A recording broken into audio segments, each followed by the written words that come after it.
Hey, grade eights. Mr. Lukanen here. I'm at the Japanese gardens at the UofA Botanical Gardens.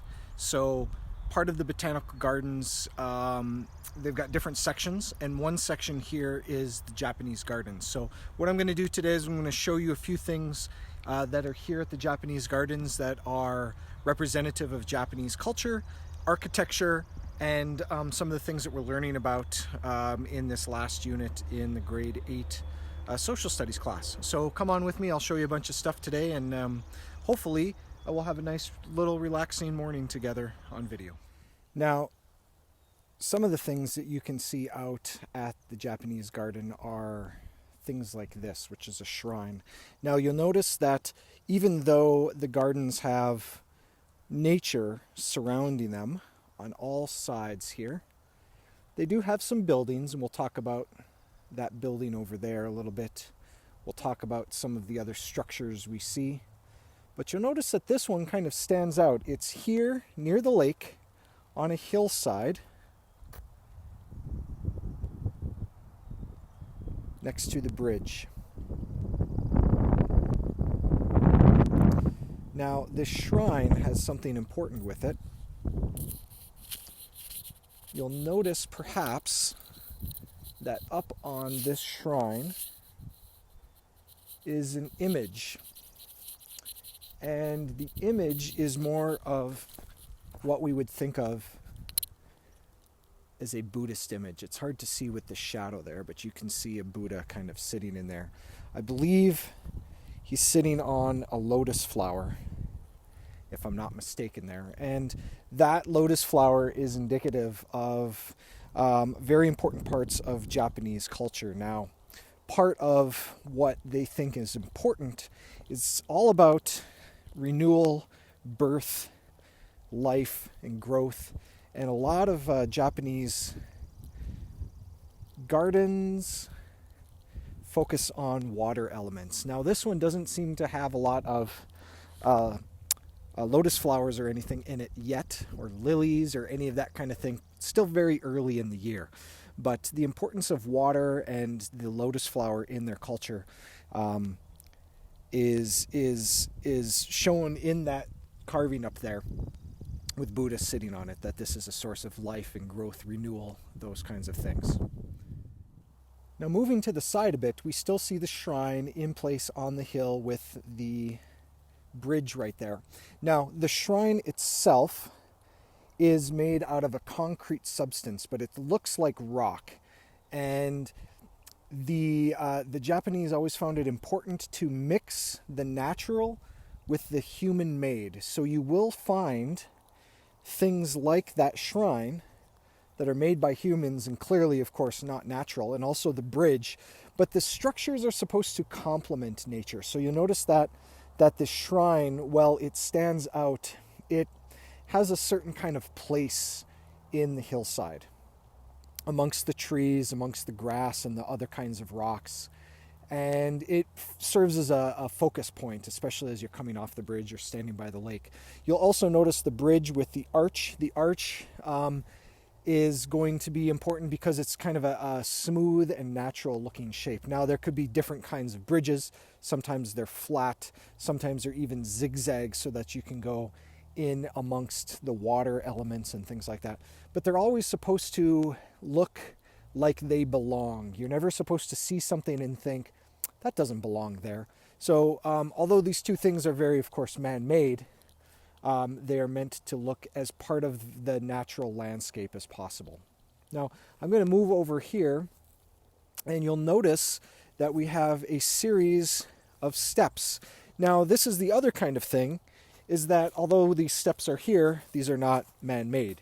These are rocks that were put there by man, and of course they clearly have a purpose, and that purpose, of course, is to lead us down into the river. Now, it's really unfortunate that the water isn't flowing right now, because the idea of a stream and a water flowing down to the river is also part of this same thing. So before we start talking about the water and the rock formations, I want you to look. There is a bridge there, just made out of concrete. But again, the bridge blends into the natural beauty of the place, blends into what you're already seeing. So one of the important things with this is that the water normally would be flowing down here, but the rocks represent this contrast to the water. They represent something different than the water, something that took millions of years to create versus the flowing natural element of the water that brings life.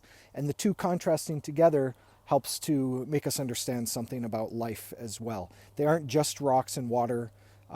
Everything here has multiple meanings to it. So, of course, the rocks and the water also help to create turbulence, which creates that nice sound of the river, which helps to meditate and to calm you. Now, you may hear in the background there's a plane flying overhead. And, of course, that's the way it is outside of a city, but normally in a Japanese garden, what you would find is very calm and tranquil environments. And something like a river like this would help you to experience that. There's some mention that the hillside represents the emperor in Japanese society and in these gardens, and that the rocks, like these guys here in the middle, represent the sentinels trying to make sure that bad things don't happen to the emperor, and that the water represents that flowing nature to and from the emperor into the water. Now, it's unfortunate because the trees aren't fully in blossom yet, but you see that they're starting to bloom. We've got some buds on the trees. The leaves are starting to come out. And, well, cherry blossoms aren't going to be a thing here. You'll notice that the trees, you hopefully can see it on video, the trees are starting to bud and to bloom. And in a few weeks, they're really, all of their flowers, the smells are going to be popping out. And cherry blossoms, as well as apple blossoms, are that representation of how fragile life is, that it comes out for a small moment. You have to enjoy it when it's here, because those blossoms are going to fall. They're going to fade away. One of the neat things about Japanese gardens is the experience of nature. Now, that's just a little squirrel eating a little bit. But that melding of the natural, the man-made. Here's a tree that's going to be in bloom soon, trying to remind us about life, how we need to enjoy things when they are. We've got the hard rocks, we've got the growing trees, and then we've got the man-made structure. Now, these man-made structures here are more in a style that is a mix between Buddhist design, Shinto design, which means it's going to be a mix of both Japanese and Chinese cultures from the past. Those wide style rooftops, the shingles on this particular building are made of a wood like a cedar. You've even got moss growing on the top there. And everything is made of wood. Now, I can't speak for these at the garden, but you'll notice, I guess I can speak for them, you'll notice even that the architecture is done without nails. That here the wood is jointed together with natural products. These are called a Japanese lantern, and these are also made out of kind of a concrete or a stone, as the case may be for this one. And these you would find throughout a Japanese garden. At nighttime, they would light the way, but they also serve as a symbol of that kind of melding of the natural and the man-made, and then also kind of a peace and tranquil kind of a feeling. When you see these things lit up at night, it's your way home. It's how you know how to find things. It's that little bit of light to guide you. And these are also symbols of then wisdom. Light is wisdom, knowledge, understanding. Here's another great example of one of those Japanese lanterns. Now, this part here is one of my favorite things about the garden. This is the giant bell that hangs to kind of the south side of the Japanese garden. Now, it's up on a frame. I'll step back to show you. Made of stone and then framed up with wood with the same jointing done.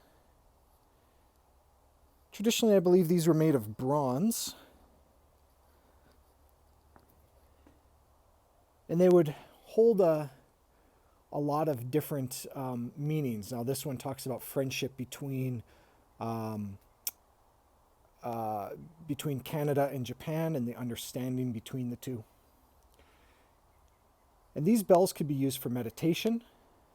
They could also be used as calls to prayer. So just like the bells on a church would ring, at the Buddhist temple, someone would be in charge of ringing the bell and calling the monks to prayer.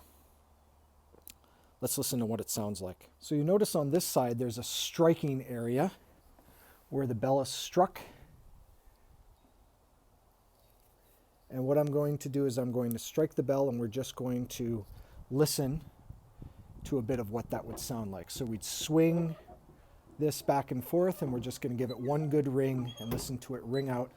If you're across the gardens, way off over the hills, you can hear this thing ring. It's a gorgeous sound. So let's hear it.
I don't know if the microphone can pick it up, but I can still hear it with my ears.